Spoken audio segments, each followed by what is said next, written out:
নমস্কার বন্ধুরা, job updates and news শেয়ারের পক্ষ থেকে তোমাদের সকলকে জানাই স্বাগত।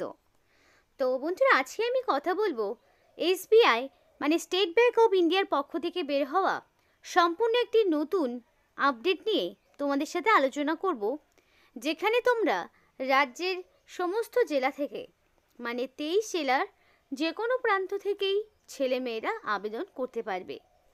এবং এখানে অ্যাপ্লিকেশন করতে ক্যান্ডিডেটকে মিনিমাম বয়স রাখতে হবে 18 বছর, মানে ন্যূনতম 18 হলেই এখানে অ্যাপ্লিকেশন করার সুযোগ রয়েছে। আর এখানে আরেকটি প্লাস পয়েন্ট হচ্ছে, এখানে তোমাদের সম্পূর্ণ শর্টলিস্টেড মাধ্যমে মানে শর্টলিস্টেড ক্যান্ডিডেটকে ডাইরেক্ট ইন্টারভিউ দ্বারা নিয়োগ করা হবে। অর্থাৎ তোমাদের কোনো রকমের রিটেন টেস্ট দিতে হচ্ছে না, লিখিত পরীক্ষা নেই, এবং তোমাদের খুব ভালো সুযোগ রয়েছে, খুব ভালো বেতনে নিয়োগ করা হচ্ছে। সমস্ত জেলা থেকেই এবং প্রত্যেকটি স্টেট থেকেই এখানে অ্যাপ্লিকেশন করতে পারবে। তো এই ভিডিওর মাধ্যমে তোমাদের সেই বিষয়ে A to Z বিস্তারিত আলোচনা, অ্যাপ্লিকেশন কিভাবে করবে সে সম্পর্কে সমস্ত ধারণা দেব।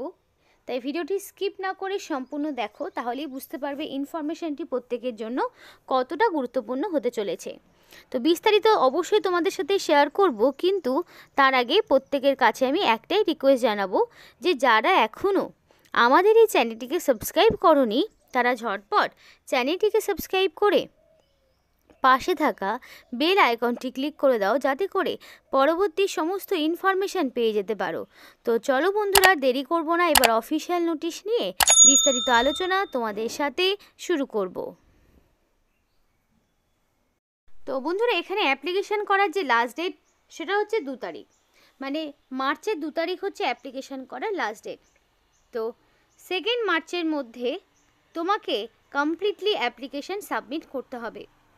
এরপরে তোমাদের আর কোনো রকমের সুযোগ থাকবে না। আর এখানে অনলাইন অ্যাপ্লিকেশন হলেও তোমাদের দেওয়া হবে না কোনো রকমের এডিট উইন্ডো, অর্থাৎ এডিটের কোনো রকমের স্কোপ তোমরা পাবে না। তাই অবশ্যই তোমরা এখানে 2 তারিখের মধ্যেই মানে 2 তারিখের আগেই চেষ্টা করবে সম্পূর্ণ অ্যাপ্লিকেশন কমপ্লিট করে ফেলার। এবার দেখো, the process of registration is completely only when fee is deposit, মানে তোমাদের এখানে অ্যাপ্লিকেশন ফিস পেমেন্ট করতে হবে। লাস্ট ডেট পেরোনোর আগেই সম্পূর্ণভাবে রেজিস্ট্রেশন কমপ্লিট করতে হবে, আর রেজিস্ট্রেশন তখনই কমপ্লিট হবে যখন তুমি ফিস পেমেন্ট করবে।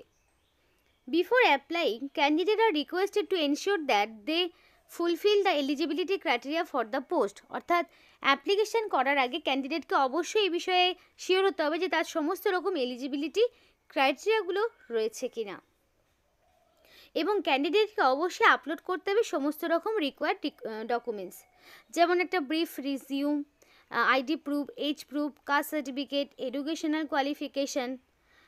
আর এখানে তোমাদের শর্টলিস্টিং এবং ইন্টারভিউর মাধ্যমে যোগ্য প্রার্থীকে বাছাই করা হবে। তো শর্টলিস্টেড ক্যান্ডিডেটকে আবার ডকুমেন্ট ভেরিফিকেশান করানো হবে। ভেরিফিকেশানের সমস্ত ডকুমেন্টসগুলো দেখা হবে যদি তাকে ইন্টারভিউতে ডাকে আর কি। সমস্ত ক্যান্ডিডেটকে কিন্তু ডাকবে না, আগে অ্যাপ্লিকেশান জমা হবে এবং সেই অনুযায়ী যাদের নাম শর্টলিস্টেড হবে শুধুমাত্র তারাই এখানে ডাক পাবে, নচেত বাকিরা কিন্তু সবাই এখানে ডাক পাবে না। তারপরে দেখো, তোমাদের পরিষ্কার বলা রয়েছে এসবিআই যে অফিসিয়াল ওয়েবসাইট, যে লিঙ্ক তোমাদের ভিডিও ডেসক্রিপশন বক্সে দিয়ে দেবো, সেই লিঙ্ক থেকে অ্যাপ্লিকেশন করতে হবে। বাই মেল বা সরাসরি কিংবা হার্ড কপি বাই পোস্টে পাঠালে সেইভাবে কোনো রকম অ্যাপ্লিকেশন গ্রহণযোগ্য হবে না, কিন্তু হার্ড কপিটা অবশ্যই ডাউনলোড করে রাখবে, যেটা ডকুমেন্ট ভেরিফিকেশনে দেখাতে হবে, কিন্তু পাঠানোর কোনো প্রয়োজন নেই অফিসিয়াল অ্যাড্রেসে। এবার দেখো, পরিষ্কার বলা রয়েছে কল লেটার ফর ইন্টারভিউ, মানে ইন্টারভিউতে কারা সিলেক্টেড হলো সেই কল লেটার তোমাদের ব্যাংকের অফিসিয়াল ওয়েবসাইটে আপলোড করা হবে। No hard copy will be sent, অর্থাৎ শর্টলিস্টেড ক্যান্ডিডেটকে কোনো রকম বাই মেল বা বাই পোস্টে কোনো রকম কল লেটার পাঠানো হবে না। সেই লিস্ট অফিসিয়াল ওয়েবসাইটেই দেওয়া হবে, তাই যারা অ্যাপ্লিকেশন করবে লাস্ট ডেট পেরিয়ে যাওয়ার পর রেগুলার বেসিসে এদের অফিসিয়াল ওয়েবসাইটটা ভিজিট করবে। সিলেকশন প্রসেস, শর্টলিস্টিং এবং ইন্টারেক্টিং। তো শর্টলিস্ট করবে, শর্টলিস্ট ক্যান্ডিডেটকে ইন্টারভিউতে ডেকে নেবে। ইন্টারাকশনে থাকছে 100 নম্বর এবং তার উপর ভিত্তি করেই ব্যাংক কর্তৃপক্ষ ডিসাইড করবে কাকে এখানে নিয়োগ করানো হবে। লিখিত পরীক্ষার কোনো ঝামেলা নেই এবং ইন্টারাকশনে যেই পয়েন্টটা পাবে সেইটার উপর ভিত্তি করেই নিয়োগ করানো হবে। এবার তোমাদের বলি হাউ টু অ্যাপ্লাই, কীভাবে অ্যাপ্লিকেশন করবে। তো ক্যান্ডিডেটকে অবশ্যই ভ্যালিড মেল আইডি রাখতে হবে, অ্যাপ্লিকেশন করার সময় ভ্যালিড মেল আইডি দেবে, যাতে করে ডিক্লারেশন অফ রেজাল্ট মানে রেজাল্ট ডিক্লারেশন পর্যন্ত, ইন্টারভিউ চলাকালীন পর্যন্ত সবটাই তোমরা যাতে সেই ইনফরমেশন মেলের মাধ্যমে পেয়ে যেতে পারো। তো সেখানে গিয়ে তোমাদের অবশ্যই ফার্স্টে তোমাদের লেটেস্ট ফটো, সিগনেচার এগুলো আপলোড করতে হবে এবং অ্যাপ্লিকেশন কেয়ারফুলি করবে। একের বেশি অ্যাপ্লিকেশন করলে অলরেডি সেই অ্যাপ্লিকেশন ক্যান্সেল হয়ে যাবে। রেজিস্ট্রেশন করার পরে তোমাদের একটা ইউনিক রেজিস্ট্রেশন নাম্বার এবং পাসওয়ার্ড দেবে, যেটা দিয়ে তোমাদের পরবর্তীতে লগ ইন করতে হবে। এবং after generating online, the candidate are advise to take the print out of the system general online application form. Online application ফর্মটির একটা প্রিন্ট আউট অবশ্যই বের করে রাখবে। এবার অ্যাপ্লিকেশান করতে প্রার্থীকে একটা অ্যাপ্লিকেশন ফিস দিতে হবে, সেই ফিসটা নন রিফান্ডেবল এবং সেটা হচ্ছে 750 টাকা, যেটা জেনারেল ইডাব্লিউএস ওবিসি প্রার্থীকে দিতে হবে। এসসি এসটি পিডাব্লিউডি হলে তাদেরকে কোনো রকমের অ্যাপ্লিকেশন ফিস দিতে হচ্ছে না এবং এই ফিসটা তুমি internet banking, credit card, debit card, UPI যে কোনোর মাধ্যমে পেমেন্ট করতে পারো। আর এখানে দেখো, একবার যদি ফিস পেমেন্ট হয়ে যায় সেই ফিস কিন্তু তুমি আর ফেরত পাবে না, তাই অ্যাপ্লিকেশন করার সময় অবশ্যই বুঝে শুনে অ্যাপ্লিকেশন করবে। হাউ টু আপলোড ডকুমেন্টস, কীভাবে ডকুমেন্টস আপলোড করবে। রিসেন্ট কালার, পাসপোর্ট সাইজের photo, signature, details of resume, তোমার সমস্ত ডিটেলস থাকবে, যেটা পিডিএফ ফরম্যাটে আপলোড করতে হবে। আইডি প্রুফ পিডিএফ ফরম্যাটে আপলোড করতে হবে। তো আইডি প্রুফ হিসাবে তুমি চাইলে কী কী দিতে পারো, Aadhaar card, voter ID, PAN card, driving licence, passport, এগুলোর মধ্যে যে কোনো একটি। ডেট অফ বার্থের প্রুফ পিডিএফ ফরম্যাটে। তো ডেট অফ বার্থের প্রুফ হিসাবে কি দেবে, মাধ্যমিক বা তার সমতুল্য পরীক্ষার সার্টিফিকেট। দেন গ্র্যাজুয়েশন, কারণ তোমার এখানে ডিগ্রি চাওয়া হয়েছে, গ্র্যাজুয়েশন সেটা এনি ডিসিপ্লিন থেকে হতে পারে, সেরকম কী কী, সায়েন্স হতে পারে, কমার্স হতে পারে, আর্টস হতে পারে, যে কোনো ব্যাকগ্রাউন্ড থেকে মিনিমাম গ্র্যাজুয়েট। এক্সপিরিয়েন্স যদি কিছু থাকে দিতে পারো। যারা এক্স সার্ভিসম্যান তাদের জন্য এই জিনিসগুলো রাখবে, লাস্ট স্যালারি স্লিপ থেকে শুরু করে এই সমস্ত জিনিসগুলো এক্স সার্ভিসম্যানদের জন্য দিতে হবে। যারা বা ধরো যারা বর্তমানে কোনো কাজের সাথে যুক্ত রয়েছে তাদের জন্য এগুলো লাগবে, বাকিদের জন্য লাগবে না। কাস্ট সার্টিফিকেট যদি থাকে দেবে। একটা বায়োডাটা ব্যাঙ্কস ফরম্যাট মানে পিডিএফ ফরম্যাটে একটা বায়োডাটা আপলোড করতে হবে। ডকুমেন্ট সাইজ পিডিএফ হবে, A4 সাইজ পেজে সমস্ত ডকুমেন্টসগুলো আপলোড হবে। তারপরে তোমাদের ফাইল 500 কেবির বেশি যাবে না, সমস্ত ডিটেলস বলা রয়েছে।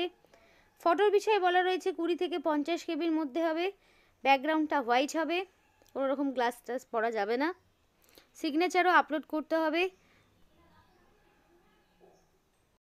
এবং সিগনেচারটা অবশ্যই হোয়াইট পেপারে ব্ল্যাক ইঙ্ক দিয়ে হবে, ক্যাপিটাল লেটারে করবে না। রানিং হ্যান্ডরাইটিংয়ে সিগনেচার 10 থেকে 20 কেবির মধ্যে হবে।